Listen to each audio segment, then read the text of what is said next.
A very warm welcome to all of you, my student. Today we are going to discuss about the entity relationship diagram and data flow diagram. We have already seen this topic in a software engineering paper as well as a database management system in context of RDBMS.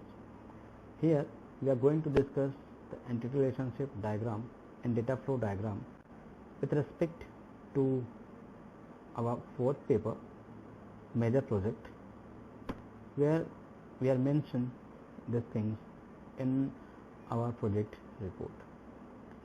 This lecture prepared by me. I am Suresh Kumar Thakur, Assistant Professor, Department of Computer Science, Indira Gandhi Government Arts and Commerce College, Vaishali Nagar, Bhilai. Entity relationship diagram. ER modeling is a data modeling method used in software engineering to produce a conceptual data model of an information system.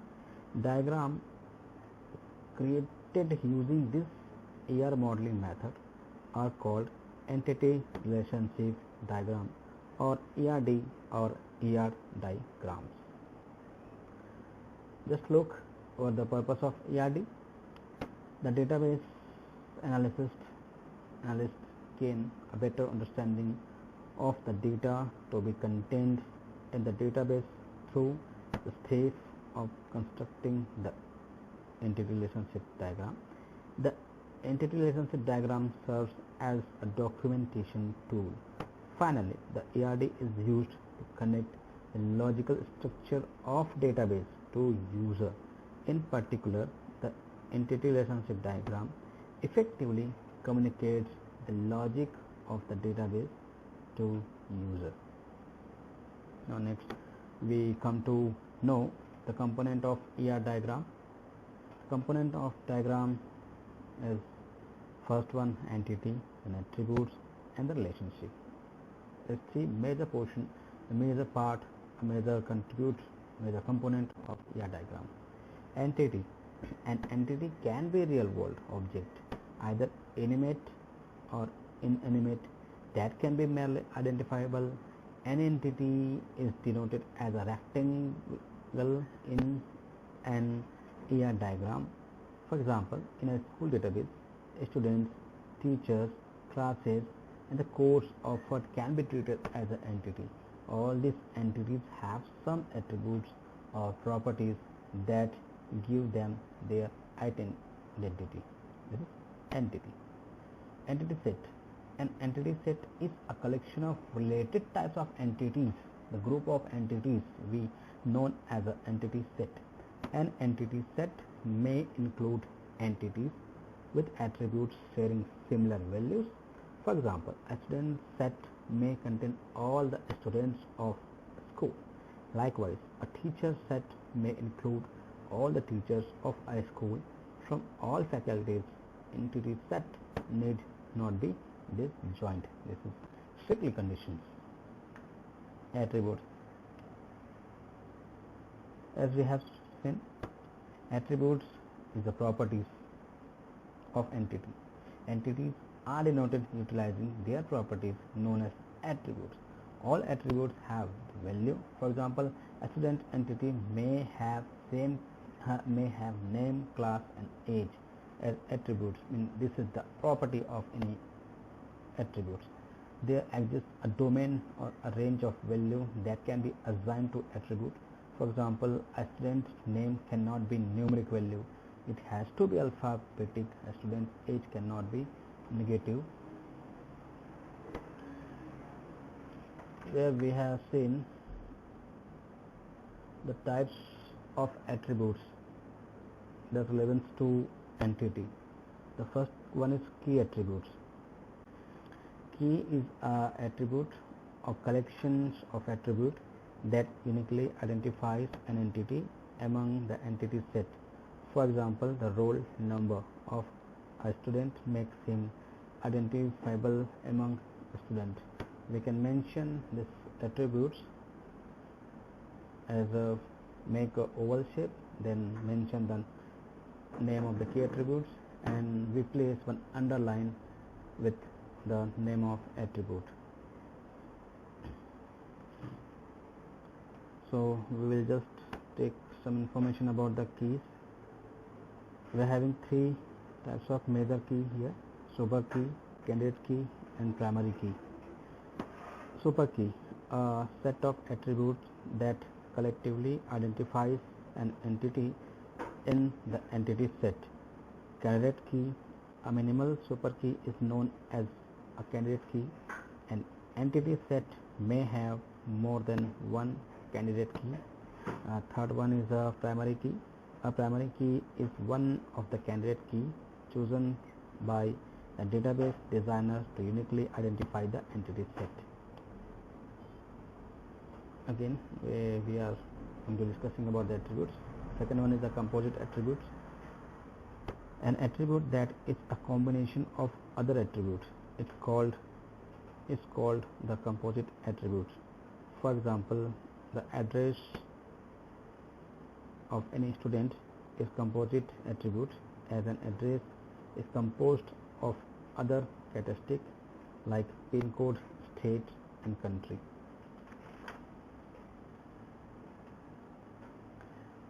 Single value attributes.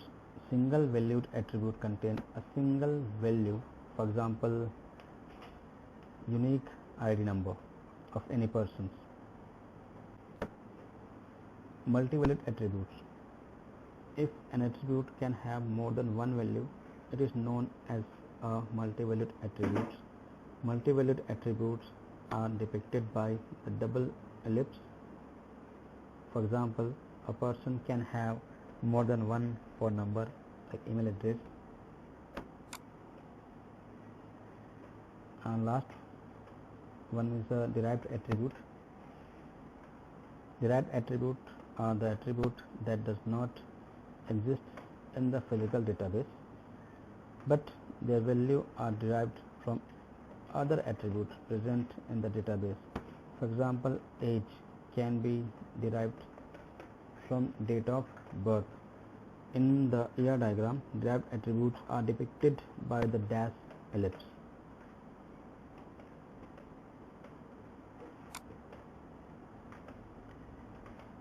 This is the entity with its attributes. We are mentioning here the entity as a student, and we show lots of properties in form of attributes like roll number, name, date of birth,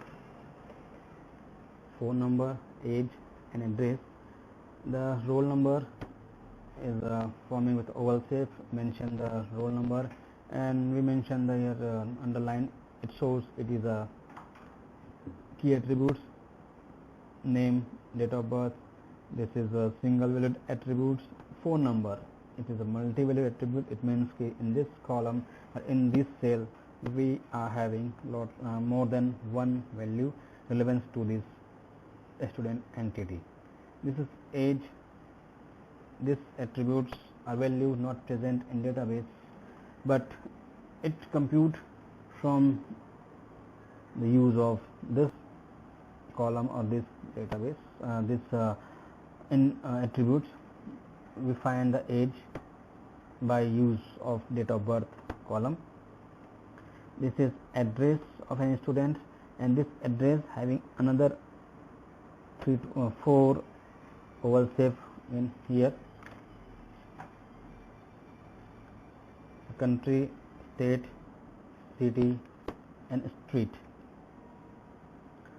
An address formed by country, composition of country, state, city, and street. Now we will discuss the relationship. The association among entities is known as relationship. Relation between amongst the entities. Relation between the entities. Relationships are represented by the diamond-shaped box. For example, an employee works at a department. A student enrolled in a course. Here, work at and enrolled are called relationship. Relationship set and degree of relationship set. A set of relationship of a similar type is known as a relationship set. Like entities, a relationship set can have attributes. Degree of a relationship set. The number of participating entities in a relationship describes the degree of relationship. The three most common relationships in AR model are unary, this is degree 1, binary, this is degree 2, and the ternary, degree 3. Here in table we take a look about the types of relationship by using the examples and the symbols. The unary relationship, this is also called recursive relationship. It is a relationship between the instance of one entity type. For example, one person is married to only one person. Binary, it is a relationship between the instance of two entity type. For example, the teacher teaches subject.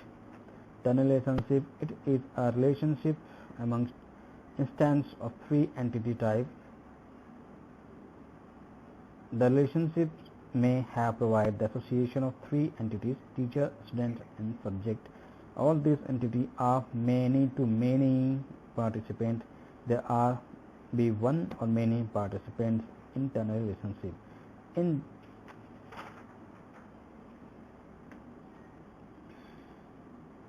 This is the entity and attributes and the relationship here.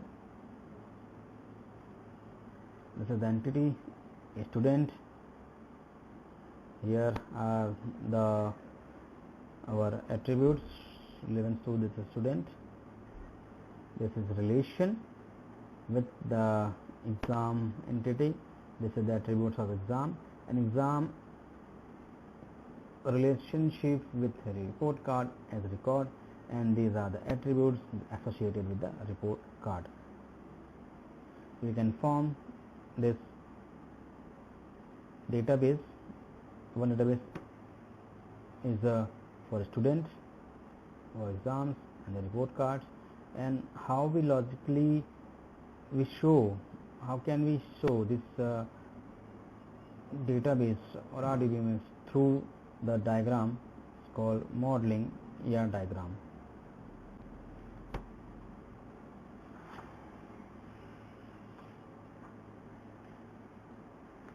Data flow diagram. A data flow diagram is a traditional visual representation of the information flows within our system. A neat and clean DFD can depict the right amount of the system requirement graphically. It can be manual, automated, or a combination of both. It shows how data enters and leaves the system, what changes the information, and where data is stored. The following observations about DFDs are essential. All names should be unique. This makes it easier to refer the element of the DFD. Remember that DFD is not a flow chart. Arrows is a flow chart that represent the order of event. Arrows in DFD represent the flowing of data. A DFD does not involve any order of events. Suppress logical decision. If we ever have the argue to draw a diamond-shaped box in a DFD, suppress that view. A diamond-shaped box is used in flow chart to represent decision point with multiple exit paths for which the only one is taken. This implies an ordering of events which make no sense in DFD. Do not become bogged down with details. Defer error conditions and error handling until the end of the analysis.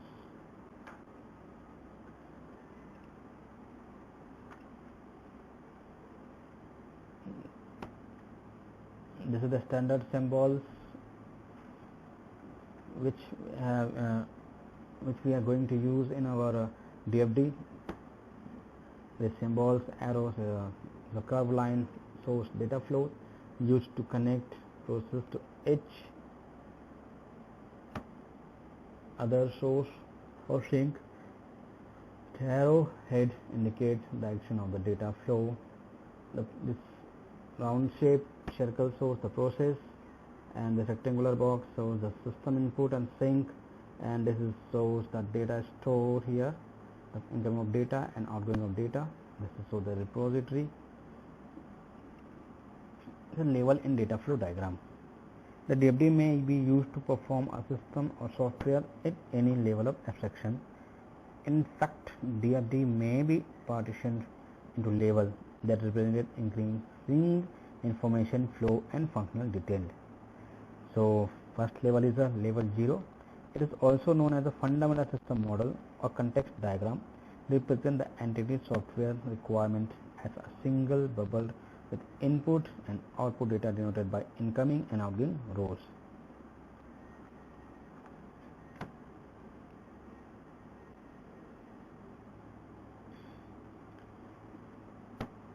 Level 1. This is level 0 DFD. Here only one, we got only one process, and thus we are getting that lots of records here. Enter the data here. Data operator need to student information entry, administrator maintain the account maintenance, student info entry, marks entry operator marks, and we get something like a student info report, mark sheet, a student performance. This is a single level or level 0 DFD. Level 1.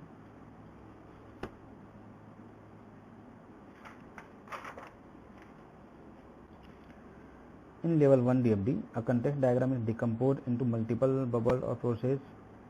In this level, we highlight the main objective of the system and break down the high level process of 0 level DFD into sub process. Likewise this one. The single this process decomposed in different processes.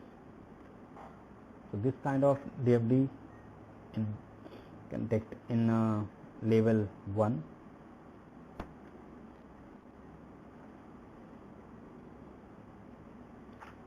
Level 2. Two level DFD goes one process deeper into part of one level DFD. It can be used to project or record a specific detail about the system functioning, like a login. We are getting one only process, the login. Data entry operator enter the ID and password. Marks entry clerk enter the ID and password, and we get user ID information from the database and match, and this match the authentic user. The user account maintenance administrator update the information, access the user information, the retrieve information from the database and repository.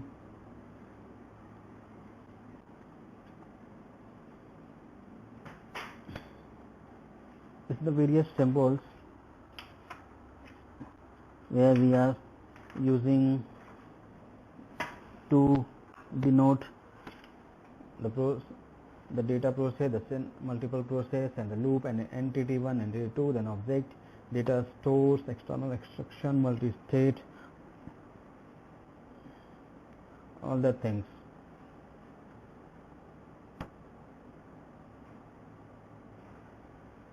This is the reference page. I am taking the material from lots of material from here. The software engineering, a practitioner approach, 5th edition by Rogers S. Pressman, and the www.javapoint.com. This is the nice web page and website where we can find lots of information, and we can take a nice understand and we try to cope up over the lots of ambiguous topic here. So thank you very much.